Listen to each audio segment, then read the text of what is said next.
If I'd killed myself, what would have happened to the girls? What sort of example of a man would I be leaving them? What sort of man would they end up marrying? As he shook his head to try to clear his thoughts, something in Cindy's tone penetrated. Was it fear? Was she in danger? His daughter was in danger. What sort of man would wallow in his own muck when his daughter needed him? The voice, now thundering in his head, proclaimed, "A man took care of his family, no matter what it cost him." That was the bedrock of Jonathan's understanding of life.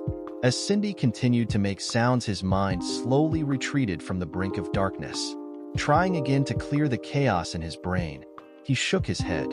He couldn't remember promising Cindy to work on her softball. It sounded like something he'd do, but softball hadn't seemed that important to her when they talked last night. Jonathan sighed again. Not knowing how important a sport was to his 14-year-old daughter was just another sign of his incompetence as a father.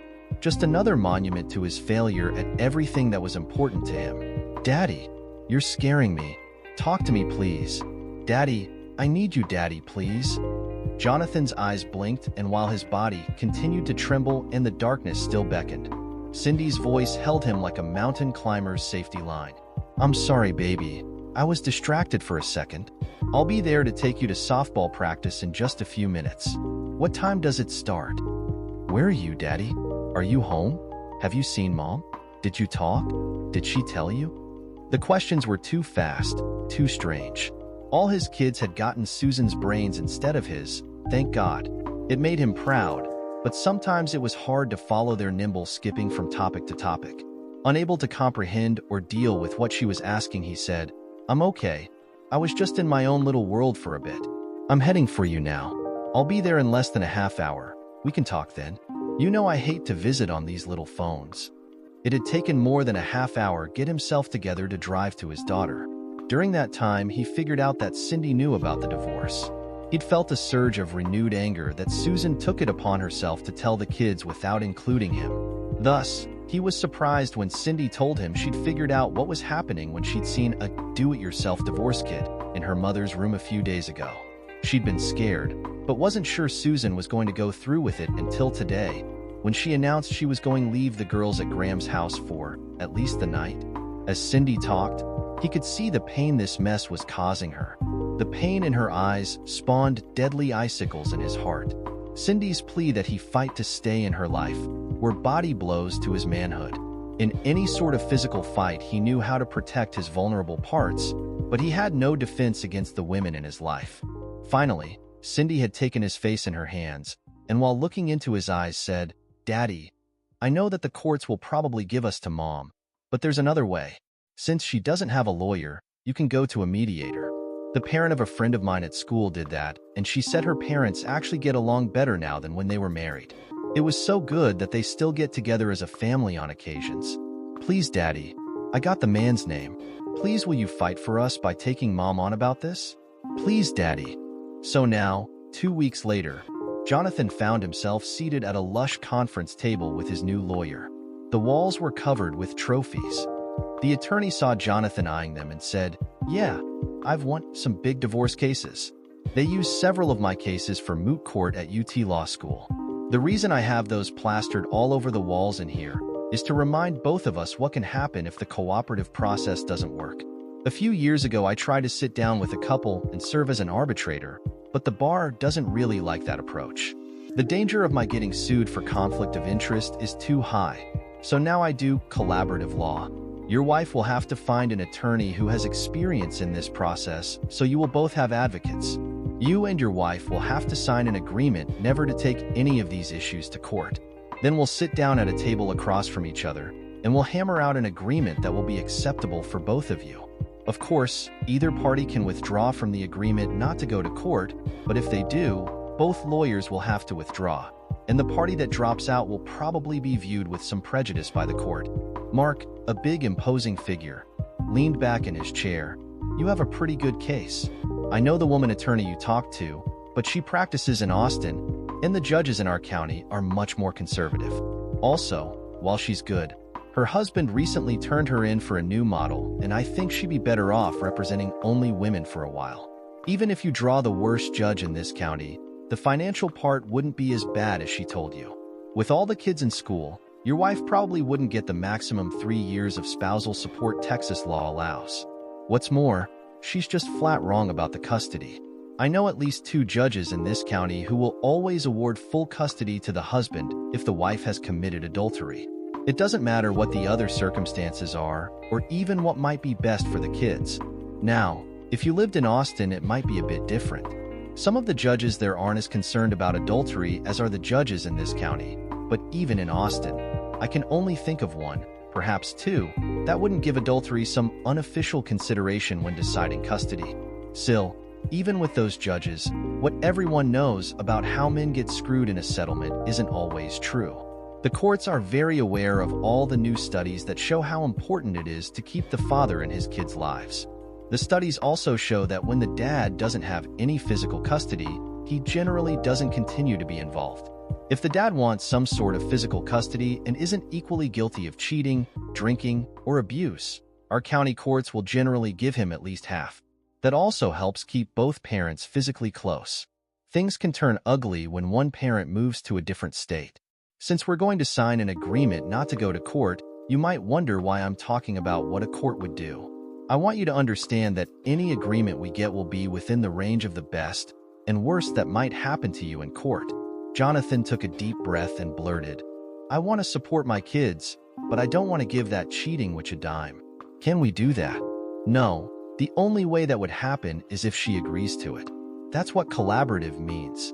If you could prove that she'd abandoned the marriage and the kids, you might stand a chance with some of the judges, but she's been a stay-at-home mother. Both you and the kids benefited from that, and it has real monetary value. You've told me how you sacrificed to make it possible for the household to be her job. What sort of message are you sending to your daughters if you change that now? Do you want them to think that being a full-time mother doesn't have monetary value? That's the message you'll send if you try to make Susan suffer because she didn't get a good job outside the home. Is that really what you want to say?" Jonathan sighed.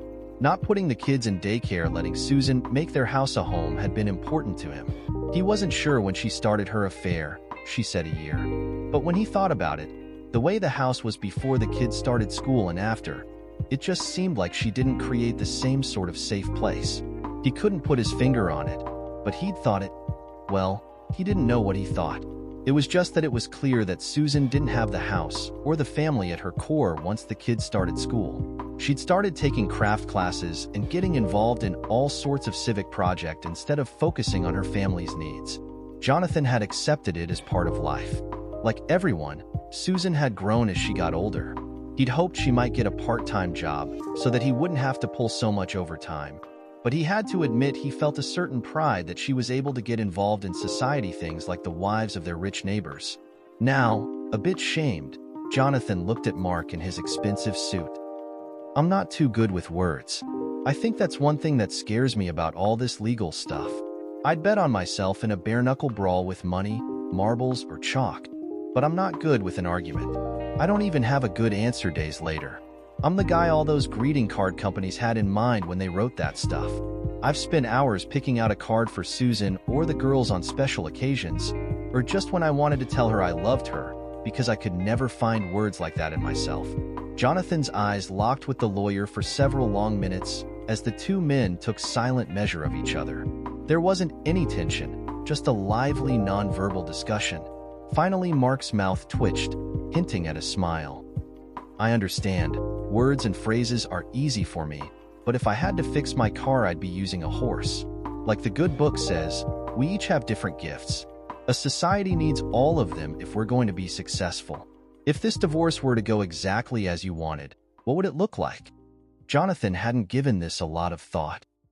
"I've been looking and I found a job on an offshore rig on the Gulf Coast. They work 2 weeks on the rig and then they give you 2 weeks off. Even with all that time off, I'd be making more than I am now. I could pick up part-time work here, but I'd only do things that would allow me to be home when the kids aren't in school. I know girls need their mother, so if we could split their time so they lived with me half the time and the rest with their mother, that would be fair. I don't need much to live on, especially if I'm on a rig half the time. So I think I could probably give the kids 75% of my take-home after taxes. The rest would be enough to get a little place, make my car payments and such. Would that be fair?" but I don't want a penny going to support Susan. Mark smiled. Under Texas law, you'd max out at 30% of your assets, basically your salary, 4 child support, and 3 years spousal maintenance. Mark paused and steepled his fingers under his chin for a bit, then said, "How long do you think you'd want to work offshore?" Jonathan shrugged. "I hadn't really thought about it. I don't want to work out there at all. I like Central Texas, it's close to my family, but I didn't see any way that I could work here and still have any time for the girls. Especially if I have to work even more overtime to pay for an extra place. I'll be too tired to spend any time with them. That's why I'm going to work offshore. My understanding is that oil companies get more than a month's worth of work out of you in the 2 weeks on the rigs, but you're free the rest of the time. The benefits look good, and by working part-time here, I can start to put something away for the girls to go to college." After a few seconds, thought Jonathan continued, "But I don't want the girls to think I love work more than them, and I want to see them grow up. You know? Susan is always saying I just sit around watching TV and drinking beer, but I listen to what's going on too. Susan was always telling me about what the girls were up to. Like as not, Cindy and Joey would come sit on the couch with me and talk too.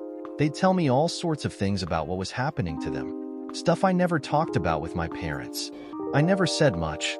I just listened mostly. I mean, I'd give them advice, and I never forgot that I was their dad and not their best friend. But it was just so neat to see how their minds worked and to watch them becoming smarter and more grown up. Cindy would talk about boys and what her friends were doing. I was part of their lives, you know. I don't want to lose all that. I want to be able to spend time with them and not be a stranger who takes them to dinner."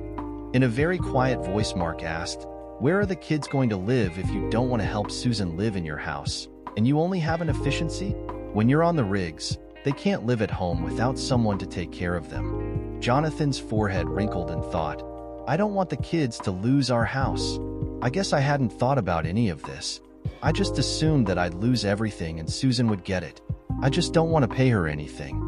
I'll buy the kids gift cards for Luby's cafeteria or any good place to eat, but I don't want to buy so much as milk for Susan's coffee." Jonathan's lips compressed. "I don't want to pay for her housing either. I want the kids to have the house.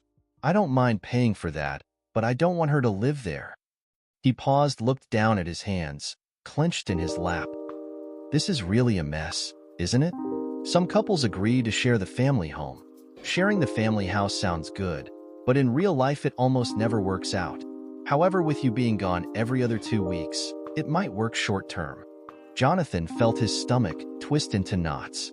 It wouldn't be bad if she paid half for it, but she can't make that kind of money, and I don't want her to bring that a-hole there, or the other a-hole she'll pick up. I don't understand that woman, but I don't want my kids to get the idea that it's okay to have 2 husbands at the same time. Mark looked over the financials. Since they'd built the house 2 years ago, the market had declined slightly, and most of the $20,000 they'd paid down would be lost to the 5% realtor's commission. They didn't have any savings beyond his 401k. Splitting the assets would mean selling the house, which would hurt the children. If this went to court, there was a good chance that Susan would gain full control of the house until the kids were grown. Jonathan would then get half of the profit when it was sold. Mark had seen something like this in most cases. It was especially tough when one spouse was a stay-at-home parent. Once you're divorced, you won't have any say about how she lives her life. However, if it's your house, if you're covering all the costs, you can have a say about what can happen there. If we could figure out a way to get her cash for her share of your assets. His voice trailed off in thought. Would you consider letting her live in the house during the periods you're on the rigs for a time? The free rent might serve in lieu of some support, at least until she could find a job and begin supporting herself. Choking off a bitter laugh, Jonathan said, "Susan won't ever go to work. All she wants to do is to be a wife and mother. I wasn't enough for her, so she had to go find someone else to be a wife to. She'll do the same thing again. I shouldn't have to support her while she shacks up with whatever number of men need her as a part-time wife." Jonathan paused, as he realized that he'd stumbled into a new understanding of Susan. "I don't understand that sort of thinking. I only want one woman. I'll give her everything I have, all of me. Isn't that what we promised each other at our wedding? I mean, I don't smoke. I have a good job. Before this happened, I don't remember the last time I drank enough to have to worry about passing a DWI test. I don't gamble. I'll bet a few bucks on a game, but never more than a 5 here or there. Hell, I don't even buy lottery tickets because the odds suck. I don't chase other women, and I've sure as hell never raised a hand to any woman, much less Susan. I've thought real hard on this, but I've never thought about it this way. It wasn't just that she felt the need to have sex with another man. It was that I wasn't enough of a husband for her. She wants more than me. That's why she had to lie to me. I might not be enough man for her, but I'm too much of a man to settle for half a woman. It's like playing poker where I bet 100, but she only puts 50 in the pot. She wanted us both. That means she's going to want more than that a-hole can give her too. Why would any sane man? Jonathan clamped his mouth shut and gritted his teeth. It went against his grain to badmouth others who weren't there to defend themselves. As much as she deserved it, his daddy had taught him better. Mark looked expectant and let the silence stretch. For most people, expectant silence becomes intolerable, and eventually they'll let things slip out they hadn't intended, just to break the silence. When it was clear that Jonathan wouldn't say anything else, he asked, "What if we put into the agreement that you never have to see Susan, that she'd have to wait until you were boarding the plane before she could come to the house, and she'd have to leave before your plane landed here?" There was a tiny light of interest in Jonathan's eyes, and he asked, "Could I say that she'd have to live in the basement where I've been living? Could we also say that she couldn't move the furniture or change things? She was always moving things around, buying new things and decorating the house. If it was my house, I wouldn't want her messing with my stuff. She'd be like a guest there. Could I do that?" Mark suppressed a sigh. His job was always hard, but this looked like one of the tougher ones. He had to keep reminding himself that he was only hearing one side. But his experience told him that Jonathan was being as open as he was capable of being. He knew scores of women who would give their right arm for a man who gave as unreservedly as Jonathan. A man whose integrity was such that what you saw is what you got. He was what the world used to call a plain man, and it was meant as high praise. It was cases like this one where Mark's old competitive juices kicked in. He'd have to watch that. Jonathan had been surprised that Susan had dragged her feet about the divorce. She was the one who filed, but she wouldn't start talking to lawyers on Mark's list for weeks. More weeks had passed before they were able to set up this face-to-face meeting. Jonathan had already worked several shifts on the offshore rigs. It was harder and even lonelier than he'd imagined. Until they settled on the property and custody questions, he'd rented a one-room efficiency in Austin. He would not live in the basement of his own house like some sort of troll. He'd come over to the house when the kids got home and would leave after they went to bed. Still, Jonathan had an icy knot of fear in his gut, despite being relieved now that the process was getting started. He thought he'd known Susan, but now she was so unpredictable. Mark had worked hard to help him understand what would happen to him if he went to trial. No matter what Jonathan thought was just, the law thought she should get half of their net worth. The plan that Mark had helped him develop would allow him not to pay any spousal support. Instead, Jonathan would pay for all the children's expenses, all their food, clothing, and medical needs. He would provide a generous allowance for each girl and would even pay for gifts that Susan would pick out within price guidelines.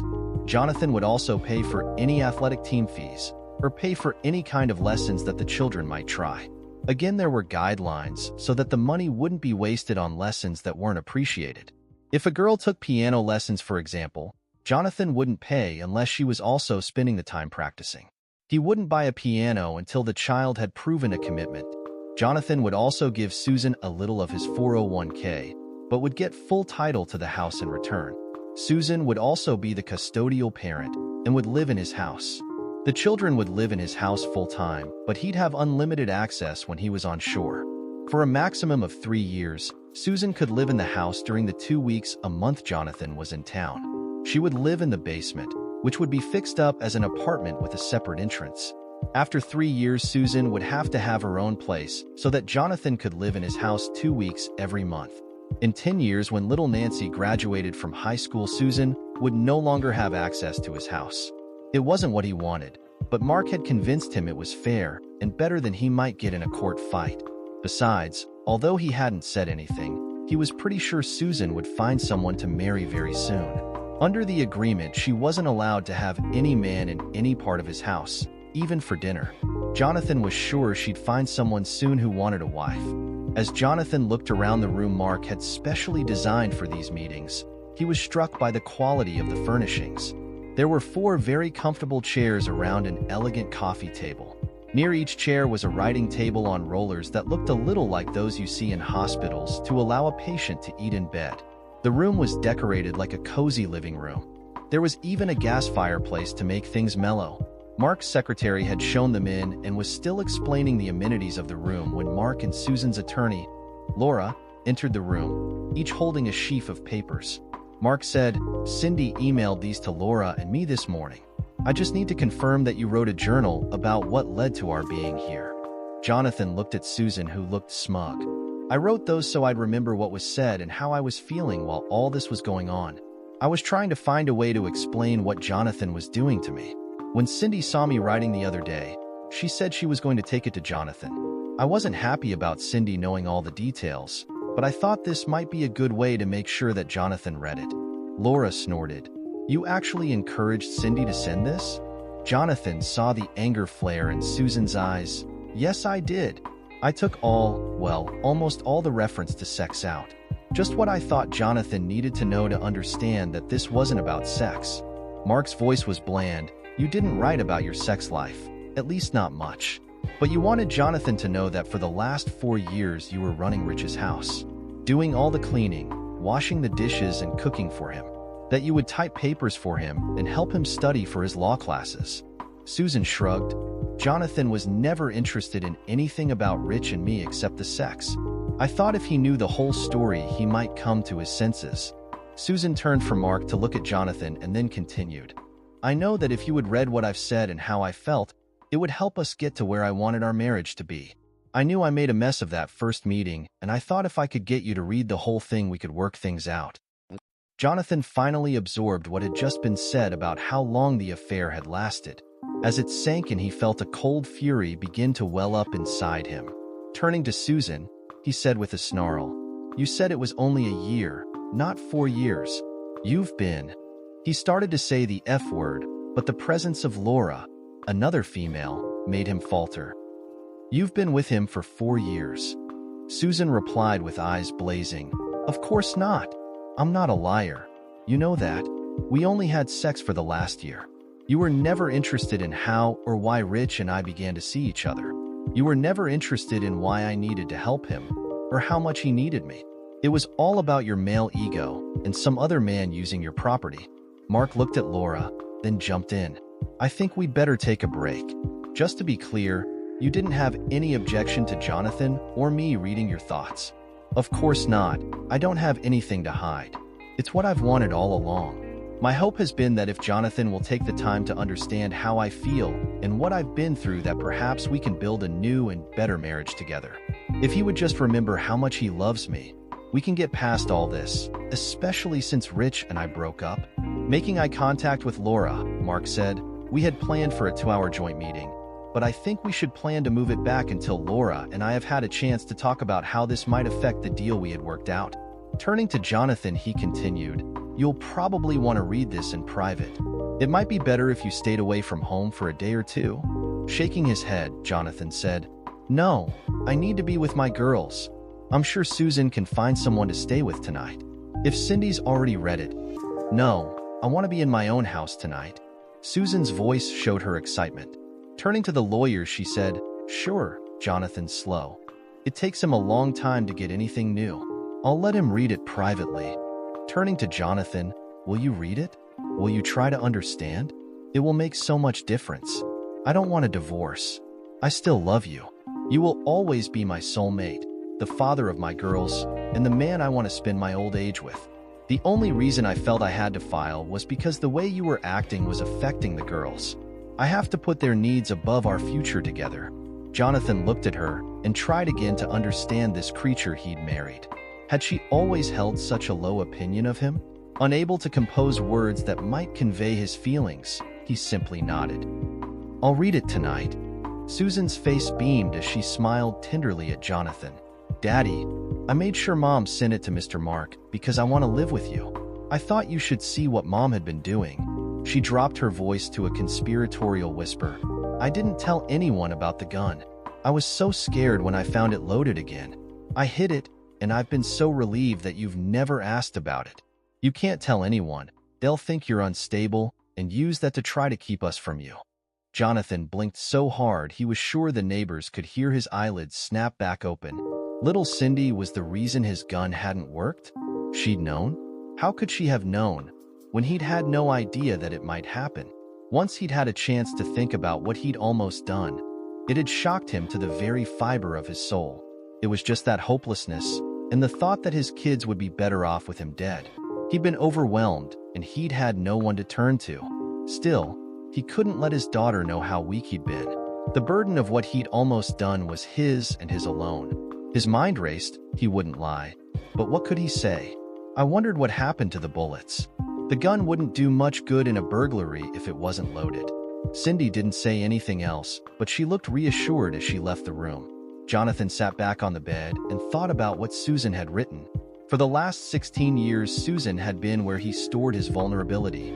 Sure that she would protect his soft underbelly behind the shield he used to keep the world at bay.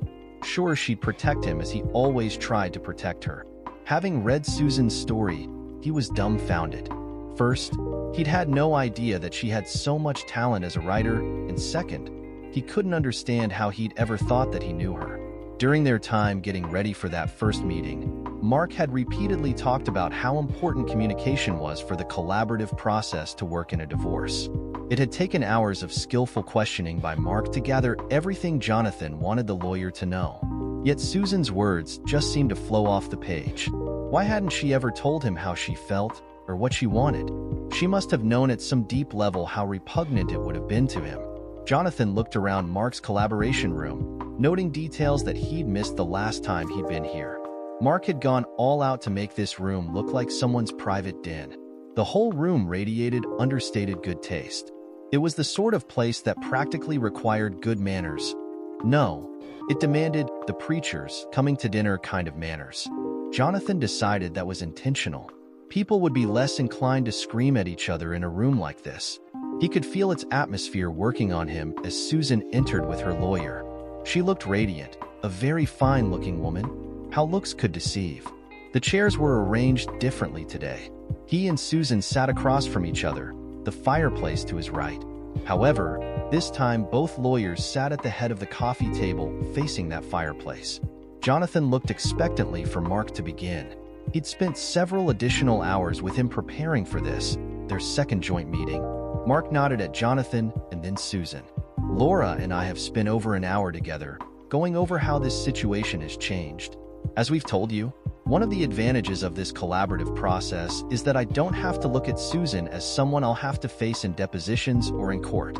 Also, I can look upon Laura as a partner in trying to solve your problem and not an adversary to beat as badly as I can.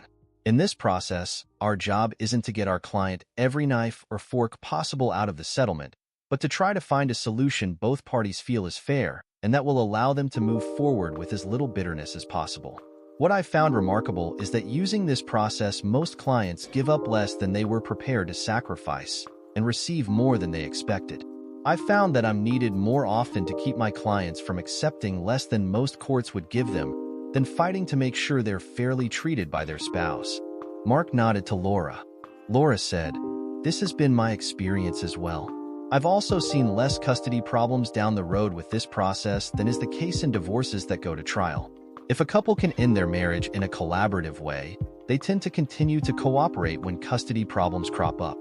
Custody problems will happen no matter how tightly the custody agreement is written.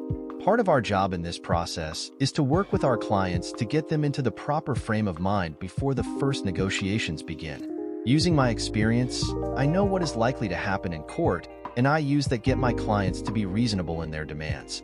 Mark and I have been discussing your divorce settlement since the time you both signed the agreement to use this process. While the devil is in the details, by that I mean partners sometimes fight over some prized possession that has little market value, but that each must have. Most couples will generally agree to the overall settlement the two attorneys think is fair. In this case, Susan's journal makes all our early work useless. Since Susan was determined to share it with Jonathan, it's going to be part of the divorce process, and it changes the equation. Mark turned to Susan. "You need to understand that any competent lawyer could use this document to radically change what you could expect in a settlement. Laura and I agreed on what a court settlement would probably look like. Normally, we'd use that as a basis for the four of you to work out a compromise settlement. Because Laura has already said that she's going to withdraw, we're both recommending you accept what we've worked out without modifications. Laura will recommend another attorney in her firm to advise Susan if you want to make any major changes in what we've done. But, Susan, you need to understand that the new lawyer would have to start from scratch, and it will be very expensive. If you agree to what we've worked out, we can save you both significant legal costs. I think what? Susan looked at Laura and interrupted. But why are we still talking about settlements? She turned to Jonathan. Didn't you comprehend what I wrote? Didn't you see how much I love you? You said you loved me.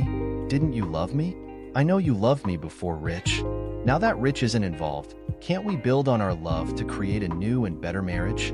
Didn't you see how upset I was that I said those hurtful things that first night? I'm really so sorry I lost my temper, but didn't you understand my explanations? Please, Jonathan, for the sake of the girls, I'm willing to give you all the time you need to change, to grow into the man I know you can be, to understand what you need to do to keep this from hurting the girls anymore. Jonathan froze. How could he explain? They weren't even speaking the same language. How could two people have been married for so long not speak the same language? They used the same words, but they had different meanings. Jonathan knew what words like love meant to him, but he couldn't understand what those words meant to her. Looking at Susan, Jonathan tried one more time. I was happily married for 15 years. I loved my wife and I knew that she loved me. I loved her completely and without reservation. I didn't hold anything back from her, not my body, my soul, or my deepest fears and weaknesses. I was the happiest man on this earth to have a wife who I could love and support. Susan, you lived with me for 15 years, but I was never your husband. I just didn't know it. You may possess the body of the person I thought was my wife, but you were never the person I loved. I don't hate you, but I hate that you made me waste all that time, because you pretended to be someone you're not. I don't hate you, but I sure don't like you. And seeing your body just reminds me of the wife I never had. I loved her, I always will, but as much as I love her, I dislike you for pretending to be her. Mark touched his arm. Jonathan, why don't you go in my office? Jonathan looked at Susan, shook his head, and walked quietly to Mark's office. Once Jonathan left the room, Laura's gaze pinned Susan like a honey-coated prisoner on an anthill. You ought to know the reason I decided I couldn't continue to represent you. My personal feelings won't let me. This agreement is, in my legal opinion, much better than what you'd get in any court. By that I mean that if we got the best judge on his best day, he'd never give you as much as I've negotiated for you. It is my legal opinion that you should sign before it's withdrawn. That's my last piece of legal advice to you. I'm going to ask Mark to leave in a second, since I will no longer be your lawyer. I'd like your permission to speak to you woman to woman. I'd like Mark to witness that you agree to stay and hear what I have to say. I want it very clear that nothing I'm going to say could possibly be considered legal advice, even if we talk about your divorce. If you and he will agree, some of things I'd like to say to you in private might help you. I know they'll make me feel better. Our agreement already protects you from anything said here being used in court. Will you agree? Susan nodded, and once Mark had left the office, she turned to Laura. Her voice had a strained quality as she tried to keep the anger out of her tone. You're a woman. Why can't you see my side? Can't you help us get back together? Maybe recommend a good marriage counselor? Laura sighed dramatically. The only person in this whole process who thinks you should stay married is you. That includes your children. Even little Nancy told me that, and I quote, "It's not fair that daddy has to live in the basement because mommy has a new boyfriend." Laura fixed Susan with a practiced glare that had made one opposing male attorney lose control of his bladder during a divorce trial before a jury. I meant what I said about the settlement. You'd better grab it. Jonathan is being more noble than I'd be. If I had Jonathan as a client and drew Judge Judy Martin, who helped form the local NOW chapter way back when, you wouldn't believe what Jonathan would get. Not only would he own every piece of clothing in your closet, you'd be paying him alimony to make up for his support of you for the last 4 years. It wouldn't matter if you were living in a cardboard box. Susan's faces showed her shock. No woman would do that to me. I help Judy form now, and I'd do it to you. I'm as liberal as they come. I hate it when I hear that a whole rush talks about liberals not caring about results, but only about intentions. I hate it when he says that liberals are more concerned about the reasons for an act someone does than what the act is. What makes me furious is when he can point to women like you as a real-life example. Good God, woman. What kind of mush filled your skull? It's women like you that give women's rights a bad name.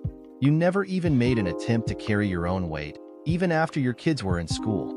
I'm not one of those women who looks down on women who choose the mommy track. I respect a woman who makes it her job to raise a family. That's a big job in this day and age, but that's not what you did. You didn't use your spare time to work for your family, to volunteer to make your city a better place for your kids. No, when keeping one house wasn't enough to keep you busy, you didn't do anything for anyone but yourself. You went out and found another man to be a housewife for. That's the kind of housewife that makes the real housewives look bad. You keep telling me that you're a strong woman. Strong women accomplish great things. Can you tell me anything you've accomplished that a weak woman wouldn't? You've told me repeatedly that you want Jonathan to be strong enough to accept you. Yet have you accepted him the way he is, the way he shows love? Laura's eyes blazed. I quote from your journal. I knew in my heart, from what he said and how he acted, he never loved me enough to want to know why. He never loved me enough to want to understand. He had never asked me why, because why did not matter. Only making love to another man mattered. Had he ever loved me, or had he only loved having me? Was it now that I was tainted goods, that another man had taken his property? Was that all that had meaning to him?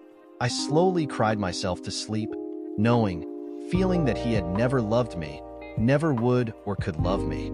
I realized, I had been open to involving herself with Rich, because intuitively I had known that Jonathan had not truly loved me. Ours hadn't been a marriage of love. It had been a marriage of convenience, for him. He had never given me his true love. Laura looked up from the paper. You just decided that your first attempt to explain your cheating hadn't gone well because you got mad. This time Jonathan told you that you changed the marriage contract without consulting him. He told you he hated you that because you'd ruined his family, and you concluded that he had never loved you. Do I have that right? Susan relaxed and nodded. That's what I felt. Laura gave her a look of incredulity. What does it take to get through to you? You told me that Jonathan wasn't big on words. Did he ever tell you he loved you out of bed? Sure, not very often, and he never elaborated much. It was just something he said because he thought he was supposed to. He never spent anything like the time that Rich did talking about love and what loving me meant to him. Rich would look in my eyes and his words would make me shiver at his need for me. Did Rich ever pay your bills? No, God, he wouldn't think of it. He loved me. He never thought of me as a 304. I took Jonathan to task for making that kind of comment. Laura's steely expression didn't change. I know. I read that. Let me rephrase my question. Besides words and sex, how did Rich show you that he loved you?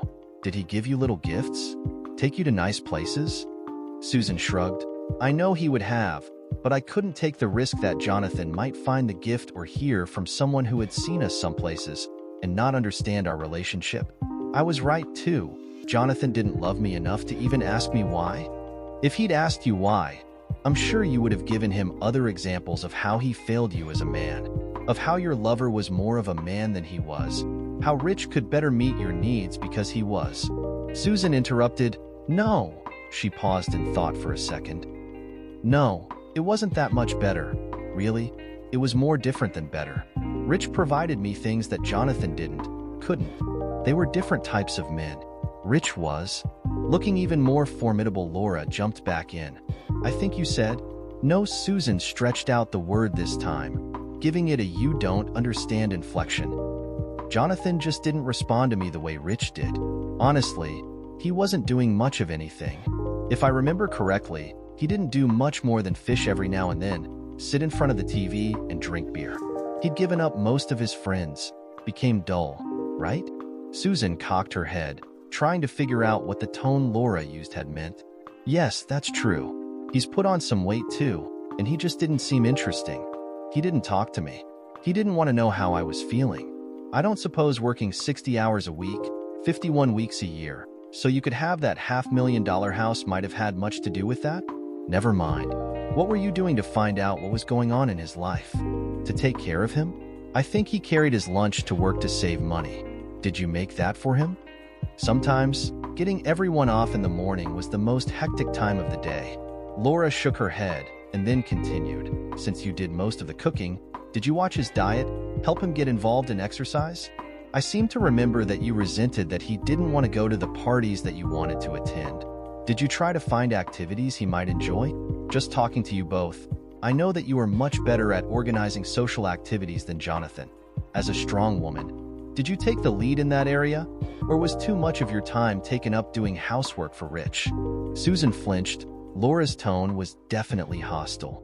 If he loved me, he was supposed to put me first, too. Doesn't that mean you were supposed to put him first, too? Can you give me any examples where you did put him first? Did you put him first when you walked out of the house to go make love to Rich after you eviscerated your husband by telling him he wasn't a good lover? You actually expected him to support you emotionally while you were tearing his whole world apart, along with everything that was important to him, didn't you? I think you wrote that the reason you thought you were entitled to his support while destroying him was that castrating your husband was emotionally stressful for you. Instead of holding his balls up for your knife, he uncharacteristically said some bad word. Chastened, Susan said quietly, I said that I understood that I didn't handle that first night very well, but it wasn't as bad as you're making it sound. I am. You realized you might have expressed your feelings better 2 days later, when you were in the afterglow of your lover's ardor. Even then, all you really regretted was that you lost your temper and weren't able to manipulate him into understanding that you were really the victim in the tragedy that you'd created. Susan bristled. I'm a strong woman, and I have to make sure I don't let him take advantage of me. If I didn't, Susan saw Laura's face turn red, and for a second, she thought Laura might lose it. Then in one of those deceptively soft voices, Laura continued, Do you think I'm a strong woman? I'd one of the highest percentage of wins of any lawyer in this state. I was elected 3 times before I retired as a district judge. I've got 2 great kids and the 3 greatest grandkids in the history of mankind, with a 4th on the way. What do you think? Sure, I knew you were a strong woman when I saw the pictures of you and those famous people all over your wall. Thank you. I've always thought of myself as strong woman. I can't tell you how much it means to me to hear you confirm it. Weak women bring out the... Susan frowned. Laura's tone had turned hard again. Then Laura softened and continued. I've been married to my husband for almost 38 years now. When we were first married, he was already a pilot with a major airline, but based here in Austin. He was making tons of money, and I had just gotten out of law school with tons of student loan debts and other money I owed. I didn't seem to be able to keep track of my expenses. We married, and we decided to have our kids before I started my career. Jim put me on a strict budget. Then right after youngest started school and I'd gotten a good job with a firm in Austin, I continued to turn over every penny I made. Not long after that, we had a major crisis in our marriage. A drunk hit Jim while he was parked, and suddenly he couldn't pass a flight physical. He decided that if he couldn't fly, he'd teach math and science to high school kids. Perhaps help them soar someday. So what do you think happened to our budget, now that I was making the big bucks and Jim was pulling in peanuts? You took over, of course, you had the power. No, nothing changed. I was still a total klutz with my checkbook. Money just dribbles through my fingers. Jim doesn't like keeping accounts either. He was raised in a household where his mom did all the bookkeeping. But we're a team. Where one is weak, the other tries to step up.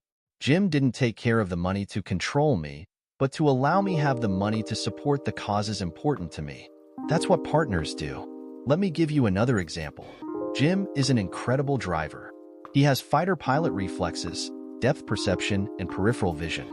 He's never been in an accident, but he drives like a fighter pilot. So, when we're in the same car, I drive. I'm not as good a driver as he is, but riding with me doesn't scare him, like it does me when he drives. The first time I heard him teased by other pilots about letting his wife wear the pants in the family and drive, I wanted to tear into them. It didn't bother him at all. He's strong enough to be teased because my peace of mind is more important to him. We're both strong people. We're strong enough to not need to get into ego battles over what stereotypes say our roles should be or shouldn't be. That's true for the old gender stereotypes or the new ones. My God, woman, Did you have any understanding of your husband at all? What sort of man did you think you'd married? I read your journal, and I have to say I don't think I've ever met the sort of man you expected him to be. I expect my husband to treat me as his equal. I'd rip him a new one if he didn't treat me with the respect I'm due. Laura leaned forward and lowered her voice to make her words carry force. And I expect him to treat me the same way. He's my equal too. One of the things that makes my blood boil are feminists who want to replace the old male superiority with female superiority, or putting down men. Jim and I are different, but different doesn't mean superior or inferior. It just means different. We're like a beautiful picture that has two halves. If that picture had been cut cleanly down the center, there would be nothing to hold us together.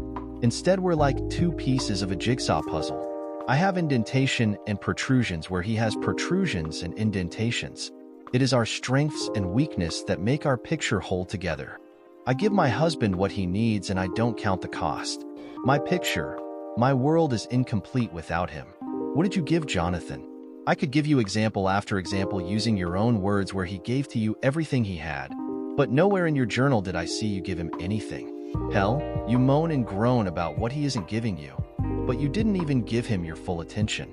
You didn't give him the sexual excitement you knew he wanted, and that you were willing to give Rich.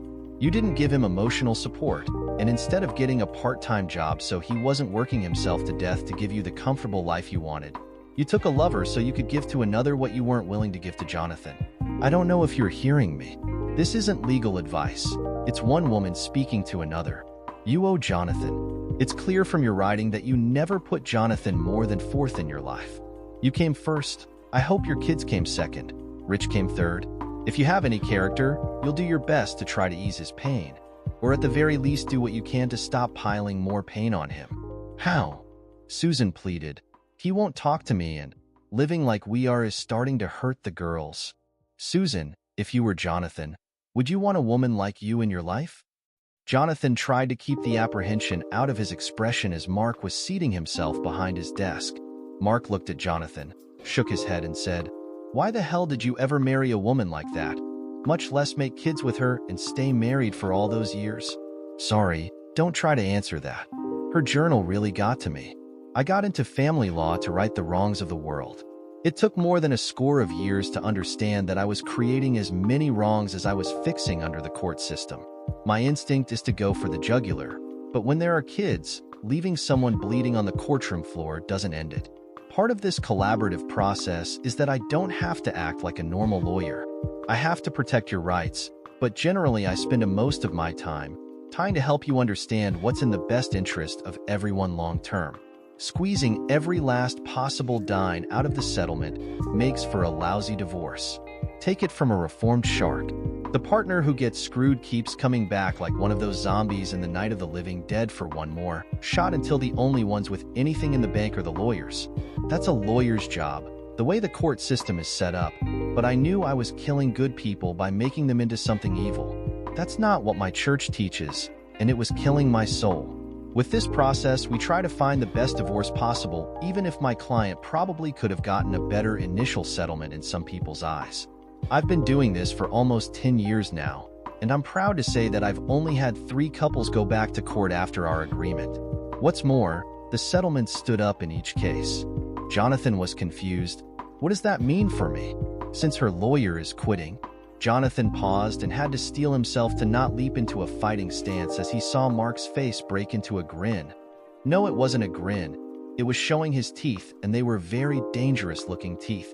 Those teeth still looked menacing as Mark began. After Laura gets finished with her Dutch aunt talk, I suspect your soon-to-be ex-wife will feel lower than whale droppings, but I don't think she'll want to delay anything or go to court. In addition to letting her know how the cow ate the cabbage, she's explaining the legal facts of life to her. I just wish there were some way I could represent you in court if she's stupid enough to go there. Mark took a deep breath and Jonathan watched the gladiator slowly recede back under Mark's urbane exterior. After a few seconds, Mark resumed. I read in a book recently that some of the Plains Indians honored their captured enemies by letting them demonstrate their bravery by torturing them to death. If the enemy took it like a warrior, they not only gave him an honorable burial but wrote songs to his valor. What I'd like to do to your wife would make their treatment of captives look like the Geneva Convention. I can only imagine what you'd like to do." Mark sighed, although it was close to a snort. Still, as good as that would feel, it wouldn't last. The problem is you've got 3 kids. For the rest of your life, you're bound to that woman. Even after the kids are grown, you can't get her out of your life without getting the kids out of your life too. Mark held up his hand before Jonathan could respond.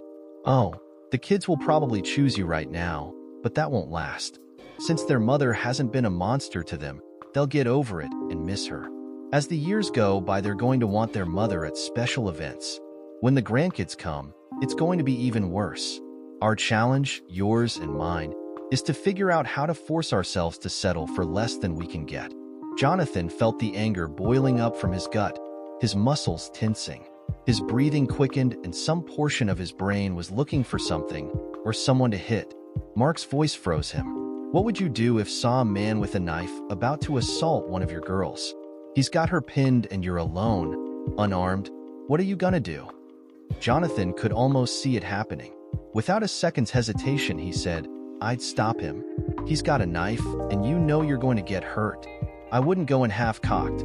Getting killed wouldn't stop him, but if that's all I could do, I'd buy all the time I could. Maybe she could get away." Mark nodded his head. "Some men might just say the words, but the tone of your voice and your body language would convince all but the fools. Frankly, that's what 99 out of 100 fathers would do. It's what men do to protect their loved ones. It's why good men go to war, to put their bodies between harm and their family. Well, there's a war raging around your family, and the question is, are you man enough to protect your girls from it? Or are you going to put your desires for revenge first?" Jonathan gritted his teeth so hard he popped a filling. He spat it into his hand and gritted even harder. The muscles in his arms and legs became steel-hard as his very fiber begged for a target to unleash his fury. His eyes blazed, but his brain never quite glazed over into berserker rage. Real men had more ways to fight than just with their fists. Jonathan knew no one would ever give him a Phi Beta Kappa key, but he was more than smart enough to know this wasn't a problem he could hammer to a solution with fists or a sledge. For over 3 minutes, Jonathan let his inner savage rail at the unfairness of civilization. When he regained control, he gave Mark a tiny nod. Mark's eyes widened, and with a tight smile, he returned a comradely nod. "One of the reasons I'm glad I'm a Christian is that I still see too many scumsuckers or witches get away with worse than murder and divorces. I think there's a special corner of hell with their name on the reservation card. I take that passage in Romans that says, 'Vengeance is mine. I will repay,' saith the Lord," as a personal contract between God and me. It lets me sleep at night. Here's the situation you're in. You can get pretty much anything you want right now, but it won't last. It won't take Susan long to find a sugar daddy of some sort to drag you back into court if she doesn't think she's won in the divorce battle. I suggest we give her the appearance of winning, but keep you in control. We give you full custody while giving her unlimited access. We'll get you title to the house, but let her live there as the housekeeper while you work on the rigs. You'll provide an efficiency for her to live in while you're home. That'll be in lieu of any monetary support. In 2 years, or when she marries if that's sooner, she'll need to find a way to support herself, and you can get her out of your house. I assume you don't want to work offshore more than 2 years. Of course, she'll still have unlimited access to the kids." Jonathan smiled. "Doing the right thing by my kids hurts, but I'll bet it won't hurt long. That woman will find someone to marry her in 2 shakes of a lamb's tail."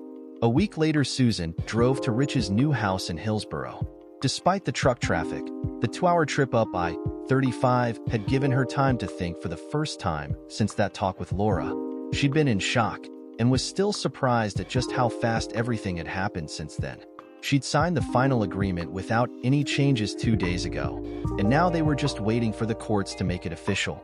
The girls were spending the next 2 weeks with Jonathan until he left for the offshore rig. Based on what Laura told her, the settlement was more than fair. Her biggest problem was that while she had a place to live, she needed to find a job to pay for food, clothes, and sundries. All that required more money than the jobs she'd been able to find. Realizing that her life with Jonathan was indeed over, Susan decided that she should go back to Rich. When Rich met her at the door, he was more reserved than she'd expected. Pushing herself into his arms, she said, "I really need you. It's final. Jonathan and I are done. I love him, and I guess I always will. I wanted to grow old with him, but I guess it's for the best. He was never able to understand me the way you do. We need to make plans. I've let Jonathan have our house and custody. I know you haven't lived here long, but we need to move back so that we can be close to the girls even when Jonathan's in town. I know I said I'd never leave Jonathan, but I guess I always thought he'd love me enough to not leave me." After her quick hug, Rich had released her, and she saw him looking at her with an expression that she hadn't seen before. Uneasy, Susan continued, "What's the matter, Rich? We talked about being together for years. I know the last time we were together you said you wanted me to put my family back together, and I tried. Really, I have. Now we'll just have to make the best of it. When Jonathan doesn't live up to his end of the settlement, we can go to court and force him to honor it." Rich's mouth gaped open. She'd never seen him at a loss for words before. After several endless seconds, she said, "I didn't think you could surprise me with your expectations, but I underestimated you. We broke up, Susan, remember?" Susan let her head fall back and gave Rich the same expression she used when one of the girls was being dense, but also cute. "We only broke up because you wanted my family to get together. Since. That's what I said to keep from getting into a bigger fight." Good heavens, Susan. As much as you talked about the importance of being sensitive, you don't have a sensitive bone in your body, do you? Rich, I mean it. You never noticed the changes going on within me. That night when you came over after telling Jonathan about us, I couldn't believe what you told me you'd said and done to him. It was like scales fell from my eyes, and I could see myself and what I was. When I told you I couldn't believe you'd been so cruel, all you wanted to do was tell me about the names he'd called you.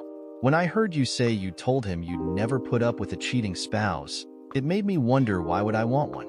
I couldn't think of a single reason. Not a day has gone by that I hadn't wished that there had been some way that I could have shielded my wife from that accident. Some way that I could have died instead of her. She was my other half. She never would have cheated on me. When I remembered how I'd loved her and analyzed what I felt for you, they weren't the same emotion. At that instant, I understood what Jonathan was feeling. I knew how I'd feel if my wife had been intimate with another man, much less what you were doing to Jonathan with me. But it wasn't really cheating on him. I mean, what we had was so much more than sex. You needed me, and yeah, I needed you. I was weak, clinically depressed. Rather than stand on my own 2 feet and face the world, I hid under your skirts. I let you create a fantasy world centered in you. The only thing I did during those 4 years that doesn't make me sick to remember is going back to law school. Rich snorted. Yeah, you loved me. You loved a weak coward, a suicidal man who had no integrity. I was the sort of man who didn't care about anything except getting sex from an overweight woman who was way too old for him. I was the sort of man who made plans on how to screw an honorable husband. We talked about love, but did you notice that in 4 years you never brought your kids to meet me? Did you notice that during the 3 years, even before we screwed, you never told any of your friends or family about me? Why do you think that was? Could it be you were ashamed of what we were to each other even then? Perhaps worried they might not understand what we were doing to decent people. If I'd been in my right mind, I would have been repulsed too. Grabbing her arms and holding her out from him like a recalcitrant child, Rich looked deeply into Susan's eyes. I learned a lot from Jonathan. I was contemptuous of him. I thought he was a man who couldn't control his own wife. I thought of him as a chicken who chose to live in the basement while he knew that his wife was off having sex with a better man. When you complained that he'd stopped having sex with you, I had my final epiphany. I realized how much courage and integrity Jonathan displayed. We told him he'd lose everything in a divorce. So for all practical purposes, he divorced you and endured in the same house. We had dumped a load of 100% pure manure on him, and he was using the methane to heat his house. When he lost his wife, in an even more painful way than I'd lost mine, he'd taken the opportunity to cut back on work and spend time getting closer to his kids. He didn't get drunk or get spaced out on antidepressants like I had been doing for years. He just rolled up his sleeves and used his own 2 hands to build the best world he could for his family. I'd never been so ashamed of myself. Do you know why I am still standing here talking to you? It's because of the lessons I learned from a man I've never had the honor of meeting in person. I will accept my responsibility and will fulfill my obligations. I don't want to have anything to do with a woman like you, but I owe your husband for what I did to him. I played. I got my pleasure, but I didn't pay for it." Releasing her, Rich stepped back. "Jonathan paid for your room and board while I was using you. I owe Jonathan, and I'm going to pay him. He'd never take a dime from me, so this is what I'm going to do. No man should have to have an ex-wife living in his house. I'm going to use some of my insurance settlement money to buy a place near his house. It'll be nice and big enough for the girls and you to live. You can have free use of it until little Nancy graduates or you marry. Maybe Jonathan won't have to work on the rigs. Perhaps he can get another job here to be with his kids full-time. That's the best I can do for him. Hell, I'll even give you a small allowance to cover your board and clothes. Jonathan paid for those too while I used you. What's more, because I did get something from our relationship, I'll pay for your education, even college, if you don't take any money from Jonathan. By paying top dollar for everything I got from you, maybe I can buy back some of my self-respect. There's only one requirement. All communication between us will be through my lawyer. If you ever contact me in any way, by mail, phone, email, or in person, the money stops." Jonathan was in the greeting card section at the grocery store. Cindy was about to turn 16 and Jonathan wanted to find a card to say what he was feeling. He'd seen so many beautiful cards with so many wonderful words. He just hadn't yet found one that said, "Okay, you're getting ready to start driving and going out on dates. I'm proud to see you so grown up. I love you and I trust you.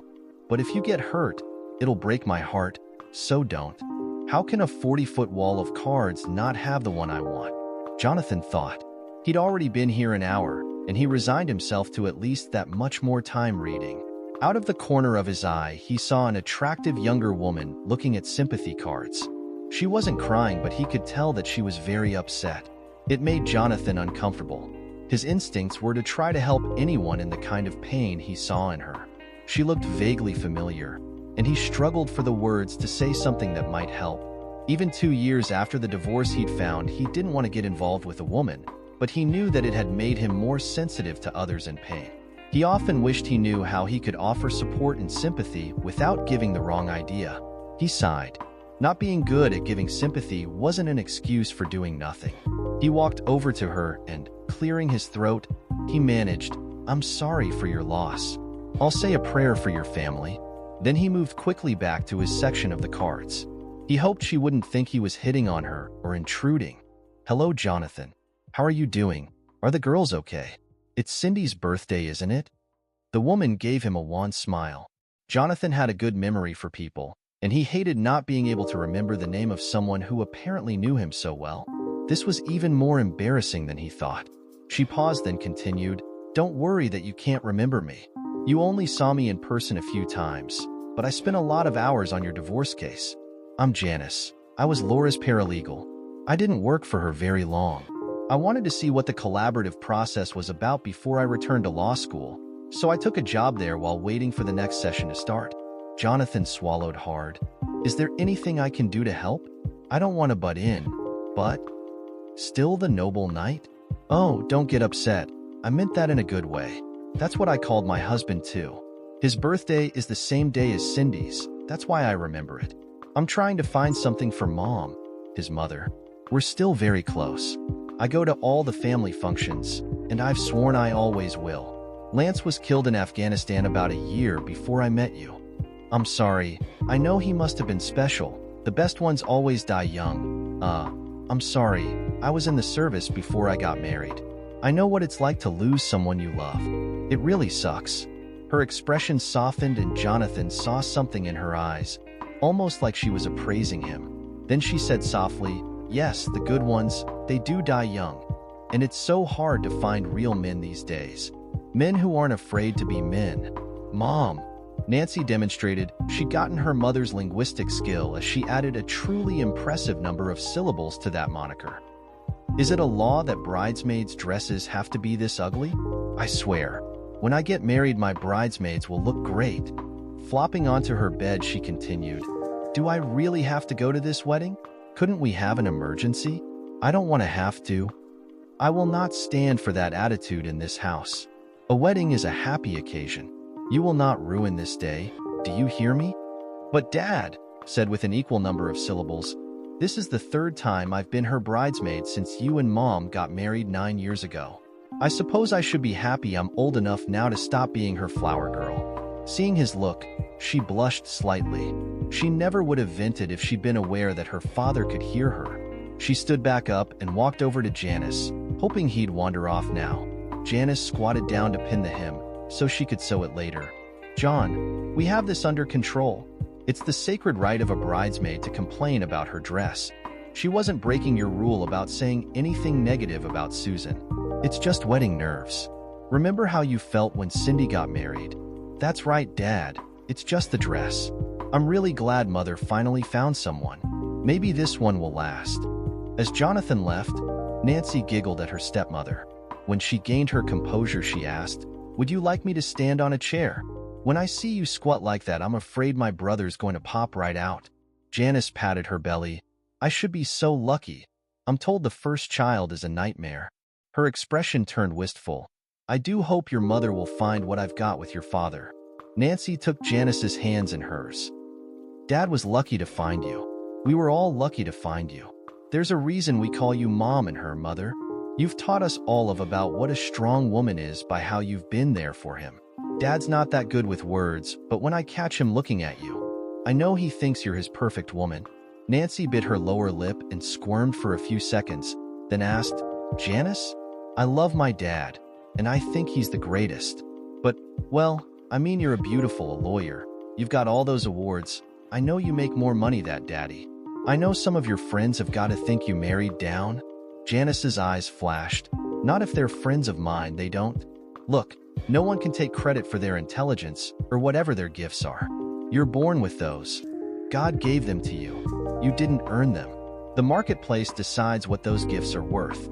The market is not always fair. Why do singers make more than teachers? The only way to really judge a person is by what he does with his gifts. Your father is the world's best mechanic, period. He became that because of his character, his heart, and hard work. Be strong enough to never settle for the mediocre in one field if you can have the best in another. It doesn't matter whether he's the best judge or the best janitor. The best in his field is always something special. Oh, and don't be so sure about who makes the most money. People will always pay for the best. Besides, even if you're just world's the best hamburger flipper, odds are you will end up owning franchises. Just look at your dad. Now that he has his own shop, you might be surprised at how much he makes. The world will build a superhighway to the door of a good, honest mechanic. I'm a very lucky lady to have found your father.